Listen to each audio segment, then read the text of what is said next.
നമസ്കാരം. തേനീച്ച കൃഷിയെക്കുറിച്ചുള്ള ഒരു പരിപാടിയിലേക്ക് ഏവർക്കും ഹാർദമായ സ്വാഗതം. വളരെയേറെ ആദായം തരുന്ന ഒരു കൃഷിയാണ് തേനീച്ച കൃഷി. ശാസ്ത്രീയമായി എന്നാൽ അത് ശാസ്ത്രീയമായി തന്നെ ചെയ്യേണ്ട ആവശ്യവുമുണ്ട്. നമുക്കിന്ന് ഈ തേനീച്ച കൃഷിയെക്കുറിച്ച് കൂടുതൽ അറിയാനായിട്ട് ഫെഡറേഷൻ ഓഫ് ഇൻഡിജിനസ് എപ്പിക്കൾച്ചറിസ്റ്റ് എന്ന സംഘടനയുടെ ട്രഷറർ, തേനീച്ച കൃഷിയിൽ വളരെയേറെ പ്രാവീണ്യം നേടിയിട്ടുള്ള ജോൺ സാറിനെ നമുക്കിന്ന് പരിചയപ്പെടാം. നമസ്കാരം സാർ. സാറേ, ഈ ധാരാളം തൊഴിൽ സാധ്യതകൾ നമ്മുടെ ചെറുപ്പക്കാർക്ക് നൽകുന്ന ഒരു മേഖലയാണ് തേനീച്ച കൃഷി. ഇത് വളരെ ഏറെ ആദായം തരുന്ന ഒരു കൃഷി കൂടിയാണ് തേനീച്ച കൃഷി. അപ്പോൾ ഈ തേനീച്ച കൃഷിയുടെ ബാലപാഠങ്ങൾ മനസ്സിലാക്കാനായിട്ടാണ് ഞാനിന്നിവിടെ എത്തിയിരിക്കുന്നത്. അപ്പോൾ സാറിൻ്റെ വിലയേറിയ ഒരു ക്ലാസ് ഇതിനു വേണ്ടി തന്നാൽ വളരെയേറെ, അല്ലെങ്കിൽ സാറിന് ഇതിനെക്കുറിച്ച് ഞങ്ങൾക്ക് പറഞ്ഞു തരാൻ പറ്റുന്ന കാര്യങ്ങൾ ഒന്ന് പറഞ്ഞു തന്നാൽ വളരെയേറെ ഉപകാരമായിരിക്കും. ശരി, വലിയ സന്തോഷം. വിവരങ്ങൾ വിശദമായിട്ട് പറയാം, സംസാരിക്കാം, ഡിസ്കസ് ചെയ്യാം. ശരി സാർ. നാം ഇപ്പോൾ ആയിരിക്കുന്നത് തിരുവനന്തപുരത്ത് മലയത്തുള്ള ഫിയുടെ, അതായത് ഫെഡറേഷൻ ഓഫ് ഇൻഡിജിനസ് എപ്പിക്കൾച്ചേഴ്സിൻ്റെ ആസ്ഥാനമായ AT ഹൗസിലാണ്. ഇവിടെ എല്ലാത്തരം തേനീച്ചകളും ഉണ്ട്. സാർ, എത്ര തേനീച്ചകളാണ് നമ്മുടെ കേരളത്തിൽ നമുക്ക് കേരളത്തിൽ അഥവാ ഇന്ത്യയിൽ 5 തരം തേനീച്ചകളുള്ളത്. 5 ഇനം തേനീച്ചകളുണ്ട്. അതേതൊക്കെയാണ്? അതിൽ 2 എണ്ണം വൈൽഡാണ്, വളർത്താൻ പ്രയാസമുള്ളതാണ്. പിന്നെ 3 എണ്ണം നമുക്ക് വളർത്താവുന്നതാണ്. ആദ്യം വൈൽഡായിട്ട് പറയാം. അതായത് നമ്മുടെ വലിയ വലിയ കെട്ടിടങ്ങളിലും വലിയ മരങ്ങളിലെല്ലാം കൂടി വെച്ച് ഇരിക്കുന്ന എപ്പിസ് ഡോർസെറ്റ എന്ന് പറയുന്നത് വൻ തേനീച്ച. അത് വലിയ 1.5-2 മീറ്റർ നീളത്തിലുള്ള കൂട് കെട്ടി ഒരട മാത്രം കെട്ടി അതിൽ ഇരിക്കുകയും വളരെ തേൻ സംഭരിക്കുകയും എന്നിട്ട് കുറച്ച് സീസൺ മാറി വരുന്ന സമയത്ത് അതേ കൂട് ഉപേക്ഷിച്ചിട്ട് പോവുകയും ചെയ്യുന്ന സ്വഭാവമാണ്. സിറ്റിക്ക് നമ്മൾ നബാർഡ് ബിൽഡിങ്ങിൽ ഇതുപോലത്തെ കുറേ തേനീച്ച കൂടെ കാണാൻ സാധിക്കും. അതാണ് എപ്പിസ് ഡോർസെറ്റ എന്ന് പറയുന്നത് വൻ തേനീച്ച. ഇണക്കി വളർത്താൻ പറ്റില്ല. ഈ മരങ്ങളിലൊക്കെ മരങ്ങളിലുണ്ട്, വലിയ പാറക്കെട്ടുകളിലൊക്കെ ചില സംസ്ഥാനങ്ങളിൽ ഒരു മരത്തിൽ തന്നെ വളരെ വലിയ മരങ്ങളിൽ 10-15 കൂടുകളായിട്ട് കേട്ടിട്ടുണ്ട്. അതാണ് വൈൽഡായിട്ടുള്ളത്. നമ്മുടെ കേരളത്തിലുണ്ട്, ഇഷ്ടംപോലെ സൗകര്യത്തിൻ്റെ ഭാഗങ്ങളിലുണ്ട്. അത് ചില പ്രത്യേക സമയങ്ങളിൽ നാട്ടിലോട്ട് വരും, നാട്ടിലെ കൂട് കെട്ടാറുണ്ട്. ഇപ്പോൾ സെക്രട്ടേറിയറ്റിൻ്റെ അടുത്തുള്ള നബാർഡ് ബിൽഡിങ്ങിൽ ഏതാനും കൂടുതൽ കാണാൻ സാധിക്കും. അതുപോലെ വലിയ കെട്ടിടങ്ങളിലെല്ലാം മുകളിൽ വലിയ ഫ്ലാറ്റുകൾ ഇപ്പം ചെയ്യുന്നുണ്ട്. അവർ വിളിച്ച് നമ്മൾ പറയുന്നത് മാറ്റി പോകാൻ ചോദിക്കാറുണ്ട്. അത് എല്ലാവരും കണ്ടിട്ടാണ്. ലോകത്ത് ഏറ്റവും കൂടുതൽ പോളിനേഷൻ നടത്തുന്നത്, ഏറ്റവും കൂടുതൽ പരാഗതം നടത്തുന്നത് ആ തേനീച്ചയാണ്. അതുകൊണ്ട് ഒരിക്കലും നമ്മളതിനെ കൊല്ലാൻ പാടില്ല. പക്ഷേ നിർഭാഗ്യവശാൽ ഇങ്ങനെ ഒന്ന് സെറ്റ് വന്നിട്ട് ഞാൻ വിഷം അടിച്ചോ മറ്റോ കൊല്ലാൻ വേണ്ടി ആൾ ശ്രമിക്കും. ഒരിക്കലും അത് കൊല്ലാൻ നശിപ്പിക്കാൻ പാടില്ല. കാരണം നമുക്കൊരു സമ്പത്താണത്. അത് ഒരുപാട്. സാർ, അത് ഒന്ന് ചോദിച്ചോട്ടെ, അത് എങ്ങനെയാണ് നമ്മൾ അങ്ങനെ കെട്ടിടങ്ങളിലൊക്കെ വന്ന് നിൽക്കുമ്പോൾ അത് മാറ്റി കൊടുക്കാനായിട്ട്? കെട്ടിടങ്ങളിൽ മാറ്റി കൊടുക്കുന്നത് നമുക്ക് ശരിയായിട്ട് ചെയ്യുന്നതാണെങ്കിൽ ആ തേനീച്ചയെ മാറ്റും. ആദ്യം കൂട്ടിൽ നിന്ന് മാറ്റും, പുകച്ചും മറ്റും മാറ്റിയിട്ട് അത് അതിൻ്റെ അട ചീത്തയാകെ സൂക്ഷിച്ചെടുത്തിട്ട് ആ ഈച്ച തിരിച്ച് കളക്ട് ചെയ്ത് വനങ്ങളിൽ കൊണ്ടുവിടും. അതിനുള്ള ആൾക്കാരുണ്ട്, നമ്മുടെ സംഘടനയിൽ തന്നെ ആൾക്കാരുണ്ട്, വനങ്ങളിൽ കൊണ്ടുവിടും. അങ്ങനെ നശിച്ചു പോകില്ല. അതല്ലാതെ ചിലർ വന്ന് വിഷം സ്പ്രേ ചെയ്ത് കൊന്നു കളയുന്നത് വലിയ കഷ്ടമാണ്. കാരണം അങ്ങനെ ചെയ്യാൻ പാടില്ല എന്നുള്ളതാണ്. കാരണം നമ്മുടെ എക്കോസിസ്റ്റത്തിന് അത്യാവശ്യമായ ഘടകമാണ് ഈ ഡോർസെറ്റ്. തീർച്ചയായിട്ടും വൻതോതിൽ പോളിനേഷൻ നടത്തുന്ന ഒന്നാണത്. അതിൻ്റെ ചെറിയൊരു ടൈപ്പുണ്ട്, നമ്മുടെ പ്രദേശങ്ങളിൽ കാണും. അതിനാണ് കോൽ തേനീച്ച അഥവാ എപ്പിസ് ഫ്ലോറിയ എന്ന് പറയുന്നത്. ആ കൂടും ഇവിടെ തന്നെ ഉണ്ട്. ഒരു ഫ്ലോറിയയുടെ ഉണ്ടായിരുന്ന കഴിഞ്ഞ ദിവസം അത് പിരിഞ്ഞ സമയം 2 വെച്ചു. ഇത് മൈഗ്രേറ്ററി, അതായത് അത് മൈഗ്രേറ്ററി. അത് മൈഗ്രേറ്ററി ഉദ്ദേശിച്ചാൽ അത് ഒരു സ്ഥലത്ത് ഇരിക്കില്ല, സ്ഥിരമായിട്ടിരിക്കില്ല. ദേശാടന സ്വഭാവമുണ്ട്. അങ്ങനെയാണ്. അപ്പോൾ ഇവിടെ കുറച്ച് ദിവസം ഇരിക്കും. അതിൻ്റെ കൂട് കുറച്ച് പഴയതായിരുന്ന സമയത്ത് അത് ഉപേക്ഷിച്ചിട്ട് വേറെ സ്ഥലത്തോട്ട് പോകും. അതുകൊണ്ട് അതിനെ നിയന്ത്രിച്ച് നിർത്താൻ വലിയ വിഷമാണ്. പിന്നെ നമുക്ക് പല മെത്തേഡ്സ് നമുക്ക് അറിയാവുന്നുണ്ട്. അത് പോകാൻ ശ്രമിക്കും. ഇന്നലെ ആ കൂട് പിരിഞ്ഞു. അപ്പോൾ നമ്മൾ 2 വെച്ച് 2 സ്ഥലത്തായിട്ട് വെച്ചിരിക്കുകയാണ്. എപ്പിസ് ഫ്ലോറിയ. ഇത് രണ്ടും നമ്മൾ ഇണക്കി വളർത്താൻ പറ്റാത്തതാണ്. അത് ഇനിയുള്ള 3 എണ്ണവും നമുക്ക് ഇണക്കി വളർത്താൻ പറ്റുന്നതാണ്. അതിലുള്ള ഏറ്റവും പ്രധാനപ്പെട്ടത് ഇന്ത്യൻ തേനീച്ച എന്ന് പറയുന്നത് എപ്പിസ് സെറാന ഇൻഡിക്ക. പുരാതന കാലം മുതൽ ഇന്ത്യയിലുള്ള ജനങ്ങൾ, കർഷകരെല്ലാം വളർത്തിക്കൊണ്ടിരിക്കുന്ന ഒന്നാണ് എപ്പിസ് സെറാന ഇൻഡിക്ക. നമ്മുടെ പറയുന്ന കൂടുതലൊക്കെ ഉള്ളത് എപ്പിസ് സെറാന ഇൻഡിക്കയാണ്. അത് വളരെ വൻതോതിൽ തേൻ സംഭരിക്കും. മിക്കവാറും ഒരു നല്ല സീസണാണെങ്കിൽ ഒരു 10 കിലോ മുതൽ 30 കിലോ വരെ തേൻ കിട്ടാം ഒരു കൂട്ടിൽ. അടുത്ത തേനീച്ച എന്ന് പറയുന്നത് ഇറ്റാലിയൻ തേനീച്ച ആയിരിക്കും അല്ലേ? ഇറ്റാലിയൻ തേനീച്ച. ഇറ്റാലിയൻ തേനീച്ച വരാൻ കാരണം 1990-കളിൽ തായ് സാക്ക് ബ്രൂഡ് വൈറൽ ഡിസീസ് എന്ന് പറഞ്ഞ വൈറസ് രോഗം ഇന്ത്യൻ തേനീച്ച ബാധിച്ചു. ആ രോഗം കൊണ്ട് കാശ്മീർ മുതൽ കന്യാകുമാരിയുള്ള തേനീച്ച ചത്തുടങ്ങി. ഒരുപാട് തേനീച്ച നശിച്ചു. അതിന് പ്രതിവിധിയായിട്ട് ഗവൺമെൻറ് തന്നെ വെളിയിൽ നിന്ന് കൊണ്ടുവന്നതാണ് ഇറ്റാലിയൻ തേനീച്ച അഥവാ എപ്പിസ് മെല്ലിഫ്ര എന്ന് പറയുന്നത്. ആ കൂടെ ഉണ്ട്, എപ്പിസ് മെല്ലിഫ്ര. അത് വലിയ കൂടാണ്, 10 ഫ്രൈകളിലാണ്. ഒരു ഫ്രൈയിൽ 5 കിലോ തേൻ ചെയ്യാം. ഒരു എക്സ്ട്രാക്ഷൻ 40 കിലോ 50 കിലോ തേൻ വരെ കിട്ടാം. പക്ഷേ അത്രത്തോളം തേൻ സ്രോതസ് നമ്മുടെ നാട്ടിലില്ല എന്നുള്ളതാണ് പ്രശ്നം. അപ്പോൾ നമ്മുടെ കർഷകരൊക്കെ ഏതാണ് ചെയ്യുന്നത്? എപ്പീസ് നമ്മൾ കർഷകർ ഇപ്പോൾ കേരളത്തിലെ കർഷകർ ചെയ്യുന്നതെല്ലാം എപ്പീസ് സെറാന ഇന്ത്യക്കാണ്, നമ്മുടെ ഇന്ത്യൻ തേനീച്ചയാണ്. കാരണം മറ്റതിന് ഒരുപാട് വൻതോതിൽ തേൻ ആവശ്യമുണ്ട്. പിന്നെ ഇവിടെ ഒരു സൈസ് മൈഗ്രേറ്ററി ബേഡ്സ് നവംബർ മാസം മിഡിലാകുമ്പോൾ മറ്റ് ചില പ്രദേശങ്ങളിൽ വരും. ബീറ്റർ ബേഡ്സ് എന്ന് പറയും. കാണാൻ നല്ല ഭംഗിയുള്ളതാണ്. പക്ഷേ വരുന്നെങ്ങനെ കൂട്ടമായിട്ട് വൻതോതിൽ വരും, ആയിരക്കണക്കിന് വരും. വന്നിട്ട് മരങ്ങളിൽ ഇരുന്നിട്ട് ബീറ്റർ ബേഡ്സാണ് തേനീച്ച പിടിക്കും. പ്രത്യേകിച്ച് ഇറ്റാലിയൻ തേനീച്ച പിടിക്കും. ഇറ്റാലിയൻ തേനീച്ച കുറച്ച് സൈസ് വലുതാണ്, നല്ല ഗ്ലേസിങ് ഉള്ളതാണ്, തേൻ കൂടുതൽ സംഭരിച്ചായിരിക്കും. അതങ്ങനെ പതുക്കെ പറന്നു പോകും.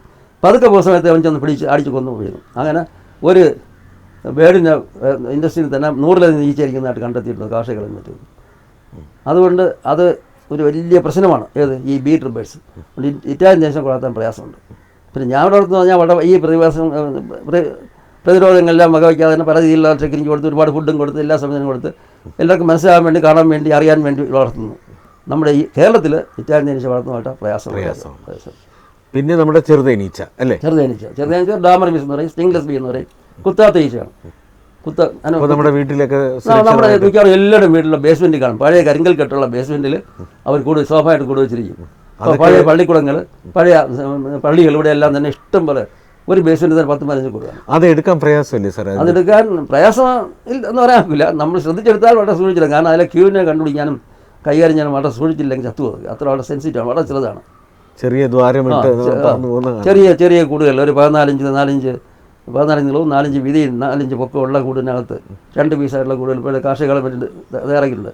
ആ കൂടുതൽ തേക്കുള്ള കൂട്, ആ കൂടുതൽ വളർത്താൻ ഏറ്റവും സൗകര്യം. പണ്ട് ആൾക്കാർ അതിനെ ചട്ടിക്കകത്ത് വെച്ച് വളർത്തുന്നു. പക്ഷേ ചട്ടിക്കകത്ത് വളർത്തുന്ന സമയത്ത് 1 വർഷം കൊണ്ട് ചട്ടി നിറഞ്ഞു വരുമ്പോൾ നമുക്ക് ഹാൻഡിൽ ചെയ്യാൻ പ്രയാസമാണ്. നമ്മൾ തുറന്ന് തേൻ എടുക്കുന്ന സമയത്ത് തേൻ ഒട്ടി ഒഴുകി ചിലപ്പം ഈച്ചയും ക്യൂനും ഒക്കെ ചത്തും. അതുകൊണ്ട് നമ്മളിപ്പോൾ പറയുന്ന കൂടാണ് തേക്കുള്ള കൂടാണ് ഏറ്റവും കൂടുതൽ സൗകര്യം. 2 പീസായിട്ട് വരുന്നത്. തേൻ എടുക്കാൻ 2ആയിട്ട് ഭാഗിക്കാം. നമുക്ക് റാണിയെ കണ്ടെത്താൻ സൗകര്യമാണ്. അങ്ങനെ വളർത്താൻ സൗകര്യം. സാറേ, നമുക്കിനി ഓരോ തേനീച്ചകളെയും എങ്ങനെയാണ് വളർത്തുന്നത്, അതിൻ്റെ പ്രത്യേകതകൾ എന്തൊക്കെയാണെന്ന് നമുക്ക് നേരിൽ ഒന്ന് കണ്ട് മനസ്സിലാക്കിയാൽ കൊള്ളാമായിരുന്നു. ശരിയാണ്. ആദ്യം നമുക്ക് ഇന്ത്യൻ തേനീച്ചയെക്കുറിച്ച് തന്നെ മനസ്സിലാക്കാം. ഈ കാണുന്നത് ഇന്ത്യൻ തേനീച്ചയാണ്. അത് ശരിക്കും ഇത് 1, 2, 3, 4 കൂടുകളിൽ ഇരിക്കുന്ന ഇന്ത്യൻ തേനീച്ചയാണ്. മുകളിലിരിക്കുന്ന ചെറു തേനീച്ചയാണ്. Indian തേനീച്ചയ്ക്ക് 1-ലധികം തട്ടുകൾ, chambers. താഴെ കാണുന്ന ചേമ്പർ ബ്രൂഡ് ചേമ്പർ എന്ന് പറയും. ബ്രൂഡ് ചേമ്പർ റാണി ചേരിക്കുന്നതിനകത്താണ്. അതിൻ്റെ മുകളിൽ കാണുന്നത് ഹണി ചേമ്പറാണ്. അതിൻ്റെ ഇടയിൽ ഒരു വെള്ള നിറം കാണുന്നുണ്ടല്ലോ സാർ. അത് ഈ നല്ല തേൻ ഉൽപ്പാദിപ്പിക്കുന്ന സീസൺ ആകുമ്പോൾ, ഇപ്പോൾ ഉദാഹരണം ഇപ്പോൾ കഴിഞ്ഞ മാസമൊക്കെ റാണി ചിലപ്പോൾ സ്പേസ്, കാരണം ഒരുപാട് മുട്ടയിടും. ഒരു റാണി ഒരു ദിവസം 800 മുട്ടയിടും. അപ്പോൾ അവിടെ മുട്ടയിട്ട് സ്പേസ് കിട്ടില്ല, അവൻ മുകളിലോട്ട് കയറും. തേനിരിക്കുന്ന നടയിൽ കയറി മുട്ടയിടും. പക്ഷേ അവിടെ ആ തേനിരിക്കുന്ന നടയിൽ മുട്ടയിട്ട് അവിടെ ഈച്ചയുടെ പുഴുപ്പാക്കി ഉണ്ടായിക്കഴിഞ്ഞാൽ കർഷകന് ആദായം കുറയും. അതുകൊണ്ട് അവർക്ക് അത് ഒട്ടും ഇഷ്ടമല്ല മുകളിലോട്ട് ഈ റാണി കയറി മുട്ടയിടുന്നത്. അങ്ങനെ റാണി മുകളിൽ കയറാതിരിക്കാൻ വേണ്ടി ശാസ്ത്രീയമായി ഉണ്ടാക്കിയ സാധനമാണ് ഇടയിൽ കാണുന്നത് ക്യൂവിൻ എക്സ്ക്ലൂഡർ ഷീറ്റ്. ഒരു പ്ലാസ്റ്റിക് ഷീറ്റാണ്. ആ ഷീറ്റിനകത്തുള്ള ഇടയ്ക്കുള്ള സ്പേസിൽ കൂടെ, ദ്വാരത്തിൽ കൂടെ ഈ വർക്കർ ബീസിന് മാത്രമേ മുകളിൽ പോകാൻ പറ്റൂ. ക്യൂവിനും ആണിജയും മുകളിൽ പോകാൻ പറ്റില്ല. അവർ വർക്കർ ബീസ് മുകളിൽ പോയി തേനോടെ ഫില്ല് ചെയ്യും. ക്യൂവിനും മറ്റ് ഈച്ചകളെല്ലാം താഴെ ബ്രൂഡ് ചേമ്പറിൽ ചെയ്യും. അങ്ങനെ ഒരു സംവിധാനം ചെയ്തിരിക്കുന്നത് ഇടയിൽ ക്യൂവിൻ എക്സ്ക്ലൂഡർ ഷീറ്റ്. അതിൻ്റെ മുകളിലായിട്ട് 1, 2, 3 ഹണി ചേമ്പർ വെച്ചിരിക്കുന്നു. ഇത് എത്ര എണ്ണം ഇങ്ങനെ വെക്കാം? 5 എണ്ണം വരെ വയ്ക്കുന്നവരുണ്ട്. കണ്ണൂരും മറ്റൊക്കെ നല്ല തേനുൽപാദനം ശേഷിയുള്ള സ്ഥലങ്ങളിൽ കൂടുതൽ വെച്ച് കൊടുത്താൽ 5-6 ദിവസം കഴിയുമ്പോൾ നമുക്ക് എല്ലാത്തിനും തേൻ കിട്ടും. ഒരു സമയത്ത് ഒരു സ്ട്രാക്ട് തന്നെ ഈ 5-6 കിലോ തേൻ കിട്ടും. പക്ഷേ ഇവിടെ അത്രത്തോളം ട്രിവാൻഡ്രം പൊതുവേ തേൻ കിട്ടുന്ന കാര്യം സ്വല്പം ബാക്കിലാണ്. കാരണം ഇടയ്ക്കിടയ്ക്ക് മഴ പെയ്യുന്നുണ്ട്. ഇത് തന്നെ കഴിഞ്ഞ ആഴ്ച മഴ പെയ്യുന്നത് ഇപ്പോൾ തേനൽപ്പം കൊണ്ട് ഇമ്മായിരിക്കുകയാണ്. ഇത് തുറന്ന് കാണണമെങ്കിൽ കാണിക്കാം. തേനീച്ച കുത്തുന്നതൊക്കെ കേട്ട് വളരെ പേടിയുള്ള കാര്യമാണ്. അപ്പോൾ എന്താ ചെയ്യേണ്ടത്? തുറക്കുമ്പോൾ വളരെ ശ്രദ്ധിക്കണം. ഏറ്റവും പ്രധാനപ്പെട്ട കാര്യം, നമ്മൾ എത്രത്തോളം സാവധാനം നമ്മുടെ കൈ അല്ലെങ്കിൽ നമ്മുടെ ശരീരാവയവങ്ങൾ നീക്കുമോ അത് അത്രയും സേഫ്. പെട്ടെന്ന് കൈ നീക്കുകയാണെങ്കിൽ ഉടൻ തന്നെ തേനീച്ചയ്ക്കൊന്നും ശത്രു വന്നിരിക്കുന്നു, അവൻ ഉടൻ തന്നെ നമ്മുടെ ശരീരത്തിൽ നിന്ന് കുത്തും. ഒരു ഈച്ച കുത്തി കഴിഞ്ഞാൽ അവന് പ്രത്യേക ഒരു സ്മെല്ലായിരുന്നു വരുന്നതുകൊണ്ട് മറ്റീച്ചകൾ വന്ന് കുത്തും. അവർ കഴിയുന്നത് തേനീച്ച കുത്താതെ സൂക്ഷിക്കണം.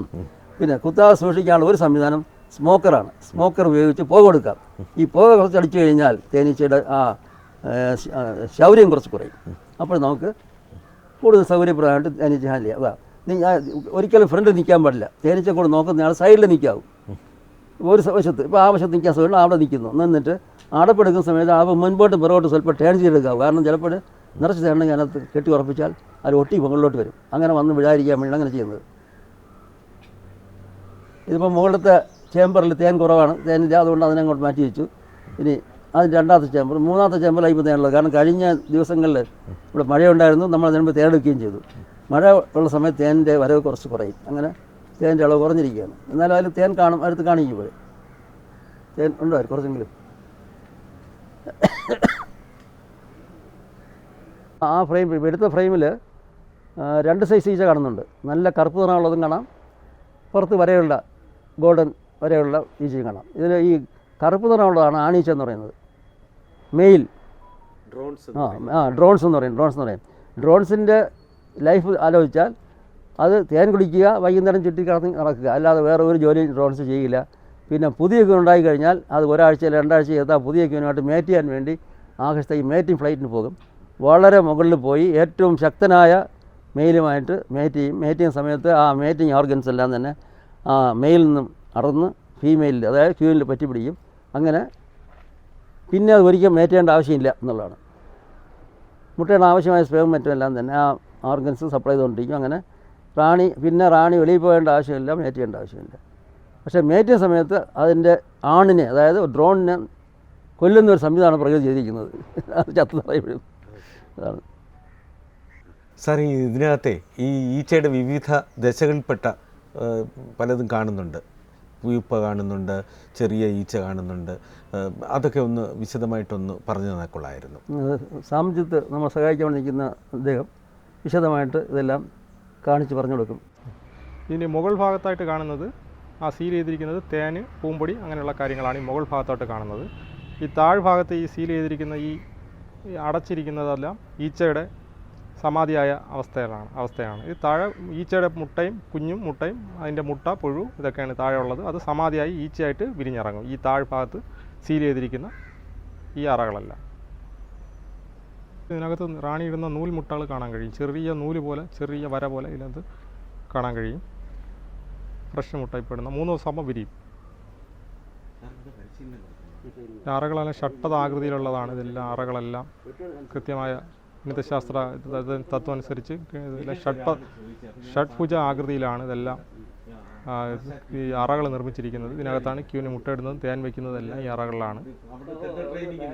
ഇത് ഈ കാണുന്ന ഈ ഒഴിഞ്ഞ അറകളിലാണ് ക്യൂൻ മുട്ടയിടുന്നത്. അത് വേലക്കാരികൾ ആ അറകളെല്ലാം വൃത്തിയാക്കി വയ്ക്കുകയും റാണി അതിനകത്ത് മുട്ടയിടുകയും ചെയ്യും. അത് നൂല് പോലെ, ചെറിയ നൂല് പോലെ നമുക്ക് ഇതിനകത്ത് കാണാൻ കഴിയും. 3 ദിവസം ആകുമ്പോൾ മുട്ട വിരിഞ്ഞ് പിന്നെ പുഴുവാകും. പുഴു പിന്നെ സമാധിയായി 21 ദിവസം പൂർണ്ണ വളർച്ചയെത്തിയ ഈച്ചയായിട്ട് വിരിഞ്ഞിറങ്ങുകയാണ് ഇതിൽ ചെയ്യുന്നത്.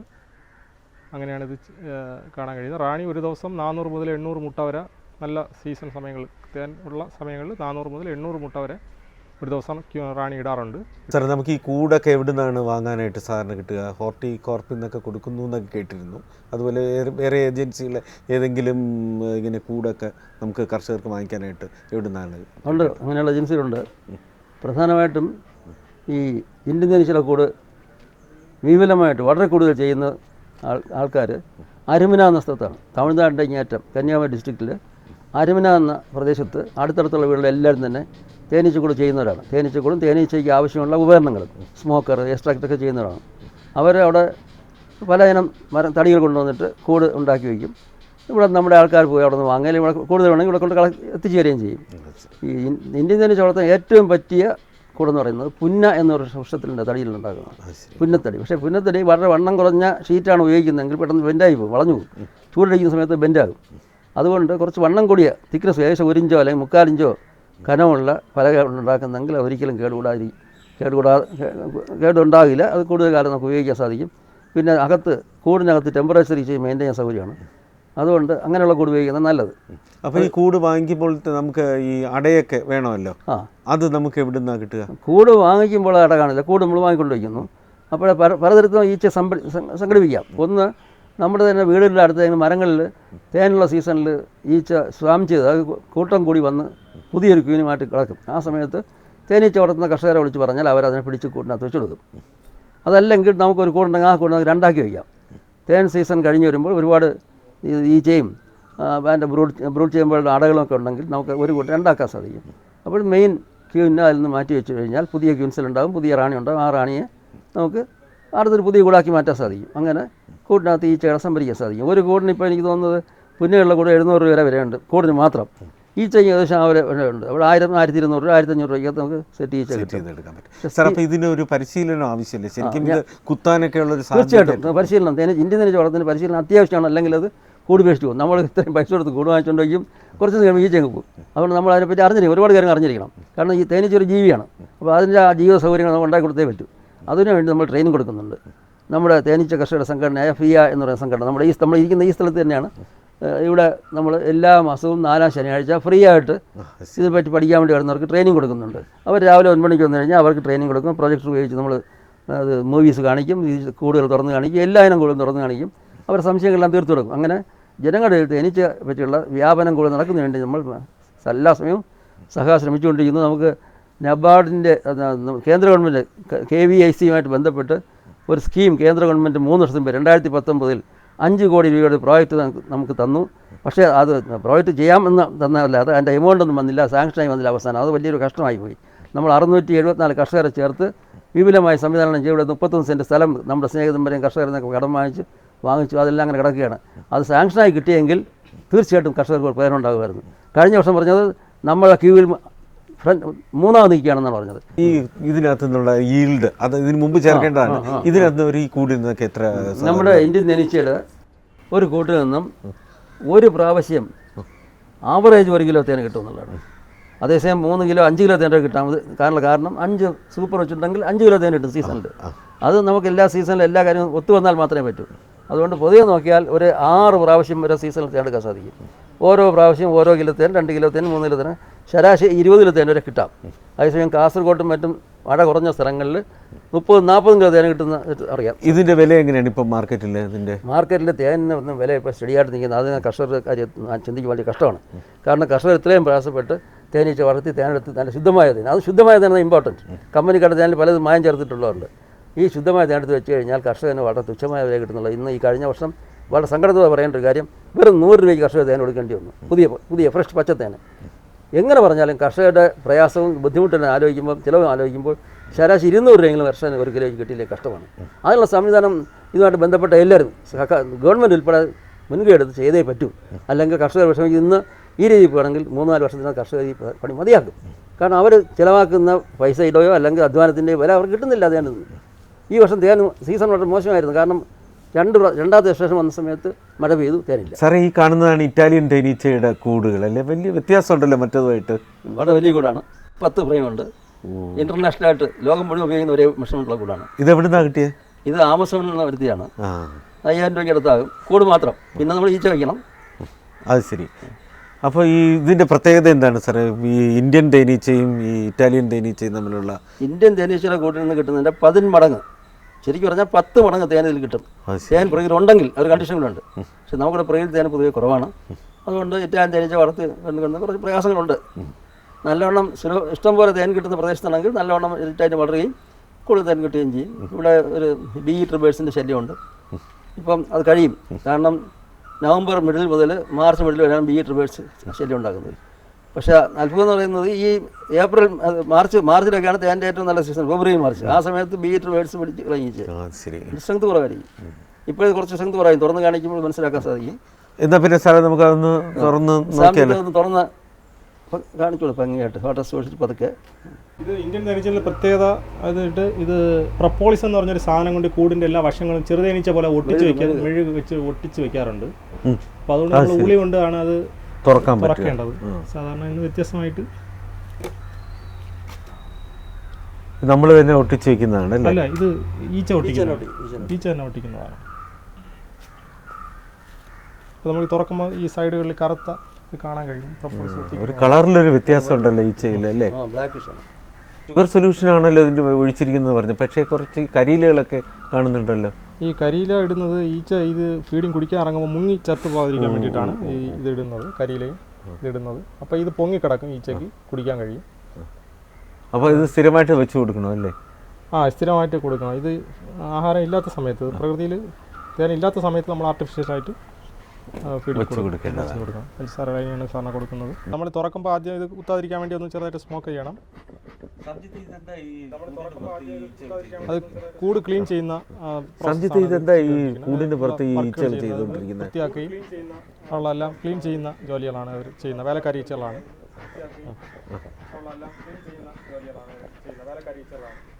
നോക്കിയതിനു ശേഷം നമ്മൾ ഇതും എല്ലാം ഈ ഫ്രെയിമുകൾ കൂടെല്ലാം വെളിയിൽ നിന്ന് വന്നതാണ് അല്ലേ? ആമസോണിൽ നിന്ന് വരുത്തിയതാണ്. ആമസോൺ വഴി 5000 രൂപ. ഈ കൂടിന് എത്ര രൂപയാണ്? പിന്നെ നമ്മൾ ഇത് എടുക്കുമ്പോൾ ഇതും ഈ ഫ്രെയിമുകൾ തമ്മിൽ ഒട്ടിച്ചാണ് ഇത് ഇവർ വെച്ചിരിക്കുന്നത്.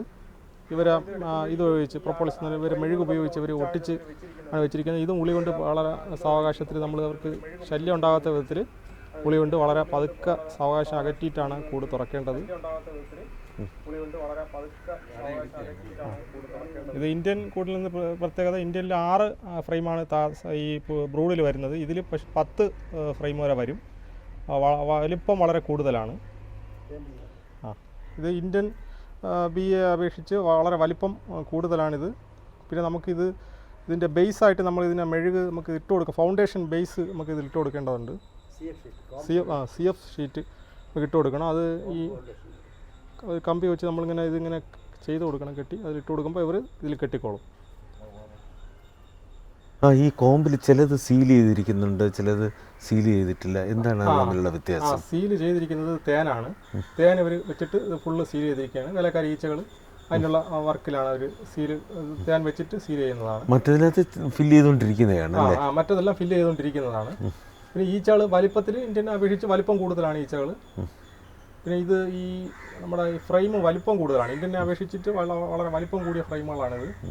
ഒരുപാട് ഇന്ത്യൻ തനിച്ചയ്ക്ക് ഇവർ തനിയെ അട കെട്ടുമ്പോൾ ഇതിന് നമുക്ക് CF മറ്റേ കോമ്പ് ഫൗണ്ടേഷൻ ഷീറ്റ് നമ്മൾ ഇട്ട് കൊടുക്കുക. അതിനാണ് ഈ കമ്പി വെച്ച് ഇങ്ങനെ കെട്ടുന്നത്. ഇതിൽ നമ്മൾ ഈ ഷീറ്റ് ഒട്ടിച്ചു കൊടുക്കുമ്പോൾ അത് ആ ഷീറ്റാണ് താഴെ കാണുന്ന, അപ്പുറത്ത് കാണുന്ന ആ ഷീറ്റാണ് കാണുന്നത്. ഇത് ഈ ഷീറ്റാണ് ഇതാണ് നമ്മൾ ഇട്ട് കൊടുക്കുന്ന ഷീറ്റ്. കോമ്പ് ഫൗണ്ടേഷൻ ഷീറ്റ് എന്ന് പറഞ്ഞാൽ ഇതാണ്. നമ്മൾ ഈ കമ്പി ഇങ്ങനെ ഇതിൽ കെട്ടിയിട്ട് ഇതിൽ ഒട്ടിച്ച് വെച്ച് കൊടുക്കും. ഇതിൽ ഇവർ ഈ അട അവർ കെട്ടിക്കോളും. ബാക്കി ഇത് കെട്ടുകയും താഴ്ഭാഗത്ത് അവർ പുഴു, മോൾ ഭാഗത്ത് തേനുമായിട്ട് അവർ ഫില്ല് ചെയ്ത് വെക്കും. നമ്മൾ ഈ കാണുന്നത് ഈ ഇപ്പുറത്ത് അടയെ കണ്ടത് തേൻ ഫില്ല് ചെയ്ത് വെച്ചിരിക്കുന്നതാണ് നമ്മൾ ഈ കാണുന്നത്. നമ്മളിനി അടുത്ത് ഇതിലുള്ള മുട്ടയും പുഴുമുള്ള വേറെ ഫ്രെയിം നമുക്കെടുത്ത് നോക്കാം. വേറെ അട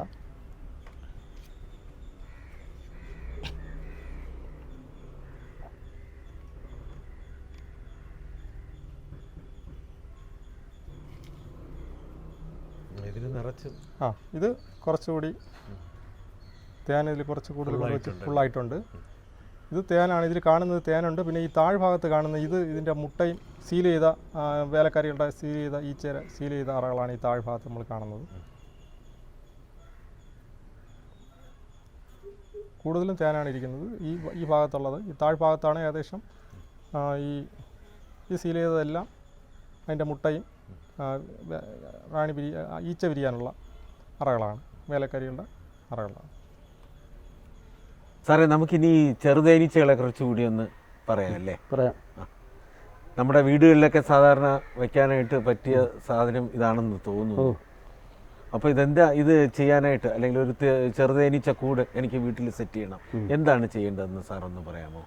ചെറുതേനീച്ച കൂട് വീട്ടിൽ സംഘടിപ്പിക്കാൻ ഏറ്റവും എളുപ്പവിദ്യ എന്ന് പറയുന്നത് നമ്മുടെ KAE ഹൈവ് എന്ന് പറയുന്ന 14 ഇഞ്ച് നീളവും 4 ഇഞ്ച് വീതിയും 4 ഇഞ്ച് പൊക്കമുള്ള 2 പീസായിട്ട് ചേർന്ന് ഇതുപോലുള്ള കൂട് സംഘടിച്ച് അതിൽ ചെറുതേൻ്റെ മെഴുക് വെച്ച് പുരട്ടി അതിൻ്റെ ജോയിൻ്റെല്ലാം ചെറുതേൻ മെഴുക് പുരട്ടിയിട്ട് ഹാങ് ചെയ്താൽ മതി. ഈച്ച ഒന്ന് കയറാൻ സാധ്യതയുണ്ട്.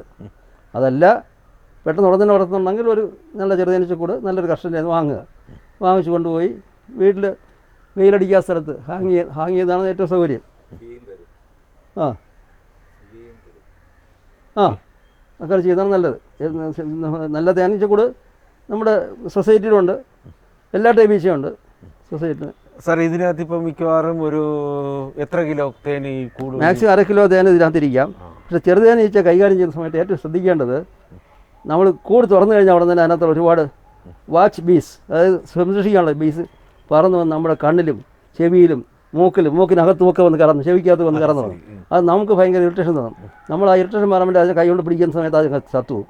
അപ്പോൾ അങ്ങനെ ഈച്ചയുടെ സംരക്ഷണത്തിനും നമ്മുടെ സംരക്ഷണത്തിനും വേണ്ടി നമ്മൾ ഈ ബി വെയിൽ, അതായത് തൊപ്പി വയ്ക്കുന്നത് നല്ലതാണ്. അതിനാണ് ഈ തൊപ്പി. അപ്പോൾ ചെറുതേനീച്ച കൂട് കൈകാര്യം ചെയ്യുന്ന തുറക്കുന്ന സമയത്ത് എല്ലാം ഈ ബി വെയിൽ വെച്ചിരിക്കണം, മസ്റ്റാണ്. അങ്ങനെ വെച്ചാലുള്ള നേട്ടം ഈച്ചയ്ക്കും ദോഷമുണ്ടല്ലോ, മറ്റേ ഈച്ച ചത്തു പോകും. ഈ ചത്തുവായിരിക്കും അങ്ങനെ വയ്ക്കുന്നത്. ഇനി ഇങ്ങനെ ചെറുതേനീച്ചയ്ക്ക് നല്ല വിലയാണ്, ചെറുതേനിന് നല്ല വിലയാണ്. 1 കിലോയ്ക്ക് 3000 രൂപയാണ് വില. കൂടിന് ഈ വർഷം തേണ്ടെടുക്കാത്ത കൂടാണെങ്കിൽ അതിന് 3000 കൊടുക്കണം. കാരണം 1500 രൂപ ഈച്ചയ്ക്കും ബാക്കിയുള്ള കാര്യത്തിൽ കൂടെ ഒരു വർഷത്തിലൊരിക്കലാണല്ലേ ആണ്ടൊഴികെ തുറക്കും. അപ്പോൾ 2 ആക്കുകയും ചെയ്യും. ഇത് 2 പീസാക്കി മാറ്റാം. തുറന്ന് കിടക്കുന്ന സമയത്ത് ഞാൻ പറയാം വിശദമായിട്ട്. ഇപ്പോൾ തുറക്കാൻ വേണ്ടി ഉളി വെച്ച് തന്നെ ഇതിൻ്റെ ജോയിൻ നല്ല ടൈറ്റായിട്ട് അത് പെർപോളിഷ് വെച്ച് ഒട്ടിച്ചിരിക്കുകയായിരിക്കും ചെയ്യുന്നത്. ബി തന്നെ ഉണ്ടാക്കിയ കറയാണ്. ഓ,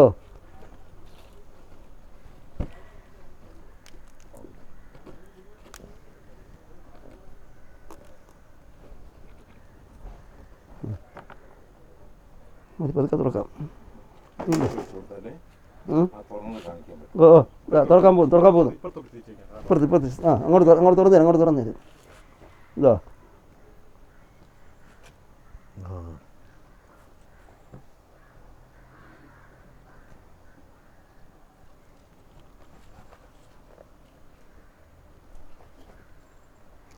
തേൻ കുടങ്ങൾ പോലെ. ഇത് മുഴുവൻ തേനാണ്. ഈ മഞ്ഞ നിറത്തിൽ കാണുന്നതൊക്കെ വായി വരുന്നത് പൂമ്പൊടി കോളൻ. ഇത് മുഴുവനാണ് എൻ്റെ ബ്രൂഡ്. ഇവിടെ ഇത് എൻട്രൻസ്. തേനീച്ച അകത്തോട്ട് പുറത്ത് കയറി പോയും പുറത്ത് ഇറങ്ങി വരുന്ന വഴിയാണ്. ഈ വഴി എല്ലാ ഭാഗത്തും പോകും. ആ എൻട്രൻസ് കഴിഞ്ഞാൽ ഉടനെ കാണുന്ന ഈ മഞ്ഞ ചെറിയ ബാളുകൾ എന്ന് പറയുന്നത് പൂമ്പൊടിയാണ്. പല തരം പൂക്കളിൽ നിന്നും ശേഖരിച്ച് കൊണ്ട് സൂക്ഷിച്ച് വയ്ക്കുന്ന, അവരുടെ കുഞ്ഞുങ്ങൾ കൊടുക്കാൻ വേണ്ടിയും ആഹാരത്തിനായിട്ട് സൂക്ഷിച്ച് വയ്ക്കുന്ന പൂമ്പൊടിയാണ് ഈ കാണുന്നത്. പൂമ്പൊടി ഞാൻ കുറച്ചുകൂടെ വച്ചിരുന്ന സമയത്ത് അതിൻ്റെ പുറത്ത് തേനും വയ്ക്കും. ഈ ബ്രൗൺ നിറത്തിൽ കാണുന്ന ക്യാപ്സ്യൂൾസ്, ഗുളികകൾ തേനാണ്. ഇതിനകത്ത് പൂമ്പൊടി ശേഖരം കഴിഞ്ഞ് കഴിഞ്ഞാൽ പിന്നെ വരുന്ന തേൻ മാത്രം സംഭരിക്കും. ആ തേൻ മാത്രം സംഭരിക്കുന്ന സ്ഥലത്തുള്ള തേനാണ് നമ്മൾ എടുക്കേണ്ടത്. ഇത് പൂമ്പൊടി ഉണ്ടോ? പൂമ്പൊടി അല്ലാതെ ഇതെല്ലാ ഭാഗവും ഡിസ്റ്റർബ് ചെയ്ത് ഈ ചാക്കോട് നശിച്ചു പോകും. ഇത് ബ്രൂഡ് കുഞ്ഞുമുട്ടയും. ഇതും കുഞ്ഞുമുട്ടയാണ്. ഇത് കുറച്ച് പഴക്കം കുറഞ്ഞ കുഞ്ഞുമുട്ടയാണ്. പഴം കൂടുതലുള്ള കുഞ്ഞുമുട്ട ഇത് വെള്ളം നടത്തിയിരിക്കുന്നത്, പുറത്തുള്ള മെഴുകെല്ലാം മാറ്റിയതാണ്. ഫ്രഷ് കുഞ്ഞുമുട്ടയാണ്. ഇപ്പം ക്യൂവിന് ഇടുന്ന മുട്ട ഇടുന്ന ഇതിലാണ് ബ്രൗൺ നിറത്തിയിരിക്കും. അത് മെച്ചൂറാകുന്ന സമയത്ത് തന്നെ പുറത്തുള്ള മെഴുകിന്, അതായത് സെറിമിനെ കാർന്ന് കൊണ്ടുവന്ന് പിന്നെയും പുതിയ അടകൾ കെട്ടും. ഇവിടെ അട കെട്ടുകയാണെന്ന് തോന്നുന്നു ഈ ഭാഗത്ത്. ഈ ഭാഗത്ത് അങ്ങനെ ഫ്രഷ് അറകളാണുള്ളത്. ഇവിടെ ഈ ഭാഗത്ത് ഡാർക്ക് കളർ കണ്ടില്ലേ, ഡാർക്ക് കളർ. അപ്പോൾ ഈ ഭാഗം ഡിസ്റ്റർബ് ചെയ്ത്, കാരണം ഇത് മുഴുവൻ കുഞ്ഞുമുട്ടയും അതിൻ്റെ സംഗതികളുമാണ്. നമുക്കത് ചെയ്യാവുന്നത് ഈ ഭാഗത്ത് തേൻ ഉണങ്ങി എടുക്കാം. ഈ ഭാഗത്ത് തേൻ ഇത്രയും അത് കറണ്ടി കൊണ്ട് കട്ട് ചെയ്ത് പ്രത്യേകം പാത്രത്തിലിട്ട് വെയിലത്ത് വെച്ച് വെയിലത്തിൻ്റെ ചൂട് വെക്കുന്ന സമയത്ത് തുണി അരിക്കാണ് തുണി കെട്ടി വെച്ചാൽ തുണിയിലേക്ക് വന്ന് വീഴും. പിടിച്ചാണ് മറിഞ്ഞു പോയത്. ട്രേ എടുക്കുമോ? സാംചത്ത് എടുക്കട്ടെ. ഓ, ഇത് ഇത്രയും ഭാഗം തുള്ള തേൻ. ഈ കുഞ്ഞുമുട്ട എങ്ങാണെങ്കിൽ മാറ്റി വെച്ചോളാം അങ്ങോട്ട്. ഇതാണ്ട് ഇവിടെ ഇരിക്കുന്നത്. അതൊക്കെ ഇങ്ങനെ ഇതിലോട്ട് വയ്ക്കാം. കഴിയുന്ന പെട്ടെന്നാട്ടെ, ഒരുപാട് സമയം എടുക്കണ്ട. കാരണം ഒരുപാട് സമയം തുറന്നു വയ്ക്കുമ്പോൾ അത് ഡിസ്റ്റർബ് ആകും. ഞാൻ ഇതിന് കൈ കൊണ്ട് എടുക്കാം. ഇതൊക്കെ അതിൻ്റെ തന്നെ കുഞ്ഞുമുട്ട ഇങ്ങോട്ട് മാറ്റി വയ്ക്കുന്നതാണ്. ഇത്രയും ഈ പൂമ്പൊടി വേണ്ട, മറ്റത്രയും അതിലോട്ട് എടുക്കാം. ഞാൻ പിടിച്ചിരുന്നോ?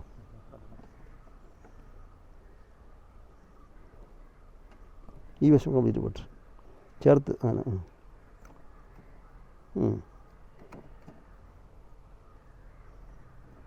ഇങ്ങോട്ട് ഇളക്കിയാൽ മതി. ഞാൻ മറിച്ച് തരാം.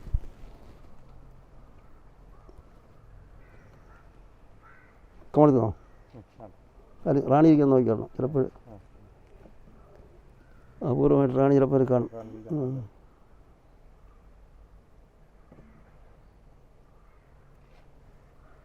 പൂമ്പൊടി ഉണ്ട്. പൂമ്പൊടി വിട്ട് തേൻ മാത്രം ഇതായി. പിടിച്ചിട്ടുണ്ടോ? ഞാൻ വിട്ടാ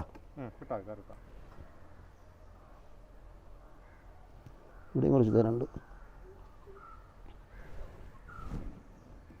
അതിർത്തിരി എടുക്കാം. അത് പൂമ്പൊടി അങ്ങ് മുകളിൽ ഇട്ട് താഴ്വശം കെട്ടി. പൂമ്പൊടി താഴ്വശം ഈ ഭാഗം അല്ല അത് കൊണ്ട് സൂക്ഷിച്ചേക്കും കൊടുക്കാം. ഭയങ്കര പ്രഷ്യസ് അല്ലേ ഇതിന്. എടുക്കുമ്പം ഡിസ്റ്റർബ് ചെയ്ത് ഞങ്ങൾ അകത്തോട് ഒലിച്ചൊക്കെ നാശമാകും. അതുകൊണ്ട് അത് ഒഴിക്കണം പാത്രത്തിൽ. ഉണ്ടോ?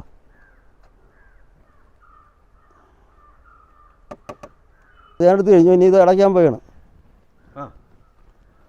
അടയ്ക്കുമ്പോൾ ശ്രദ്ധിക്കേണ്ടത് ആദ്യം ഇരുന്നതുപോലെ തന്നെ ഭാഗങ്ങൾ വരണം. അങ്ങോട്ട് വശം മാറിപ്പോരുത്. ഈ വശത്ത് പൂമ്പൊടി ഉള്ള ഭാഗം അവിടെ തന്നെ വന്നു. മറ്റേ ഭാഗത്ത് തേനുണ്ടായിരുന്ന ഭാഗം അവിടെ വന്നു. തിരിച്ചങ്ങനെ വെച്ച് കറക്റ്റായിട്ട് നല്ലോണം പ്രസ് ചെയ്ത് അടയ്ക്കണം. ജാമാക്കി വയ്ക്കണം എയർ ടൈറ്റായിട്ട്. അങ്ങനെ വെച്ചില്ലെങ്കിൽ ഉറുമ്പ് കയറി കഴിഞ്ഞാൽ മുഴുവൻ നശിപ്പിക്കലായി. ചെറിയ നെയ്യുറുമ്പെന്ന് പറയുന്ന ഉറുമ്പുണ്ട്, ചെറിയ ഉറുമ്പ്. ആ ഉറുമ്പിൻ്റെ ഇടവഴി കയറി കഴിഞ്ഞാൽ പിന്നെ നശിപ്പിക്കും. ഇതിനെ സാമ്യത്തിലെടുത്ത് പ്രസ് ചെയ്തിട്ട് കവർ ചെയ്ത് റബ്ബർ ബാൻഡ് ഇട്ടില്ല അല്ലേ? ഇത് കവർ ചെയ്ത് ഇരുന്ന് പോലെ വെയ്യോളെ മാറ്റാം. കാരണം നമ്മൾ ഈ കൂടെ കൊണ്ടുപോയല്ലോ. അതുകൊണ്ട് ശല്യം കുറയും. അതുകൊണ്ട് നമുക്ക് കൂട് ബീവിയിൽ മാറ്റിക്കഴിഞ്ഞാൽ നമ്മൾ അധികം ശല്യം ചെയ്യില്ല. ഉള്ള ഈച്ചകളൊക്കെ അങ്ങോട്ട് പോകും. ഇത് വെച്ചുകൊണ്ടുള്ള അഡ്വാൻറ്റേജ് നമ്മുടെ ചെവിക്കകത്തും മൂക്കിനകത്തും കണ്ണിനകത്തൊന്നും ഈച്ച കയറുക ശ്രമിക്കില്ല. അങ്ങനെ ശ്രമിക്കുമ്പോൾ നമ്മൾ കയ്യിൽ തൊട്ടാൽ ചത്തുപോകും. അപ്പോൾ അങ്ങനെ ഈച്ചയെ കൊല്ലാതെ നമുക്ക് എടുക്കാൻ സാധിച്ചു എന്നുള്ളതാണ്. അപ്പോൾ സാറ് നമുക്ക് ഇതുവരെയും ഇന്ത്യൻ തേനീച്ചകളെക്കുറിച്ചും ഇറ്റാലിയൻ തേനീച്ചയെക്കുറിച്ചും ചെറുതേനിനെക്കുറിച്ചും ചെറുതേനീച്ച അല്ലേ, ചെറുതേനീച്ചയെക്കുറിച്ചും ഒക്കെ നന്നായിട്ട് പറഞ്ഞു തന്നു. അപ്പോൾ ഇനി ഒരുപാട് സംശയം ഉണ്ടാവും. അപ്പോൾ അത് ഇനി മറ്റൊരു അവസരത്തിൽ സാറുമായിട്ട് ഇവിടെ എല്ലാ 4-ാം ശനിയാഴ്ചയും ഫ്രീ ആയിട്ട് ട്രെയിനിങ് ഉണ്ട് തേനീച്ചയെ പറ്റി. അപ്പോൾ ആ ക്ലാസ്സിന് അവർക്ക് വരാം, വന്നതെല്ലാം മനസ്സിലാക്കാം, പഠിക്കാം. അപ്പോൾ ഇത്രയും കാര്യങ്ങൾ നമ്മളുമായിട്ട് പങ്കുവെച്ചതിന് സാറിന് നമ്മുടെ നന്ദി പറയുന്നു. നന്ദി. നമസ്കാരം.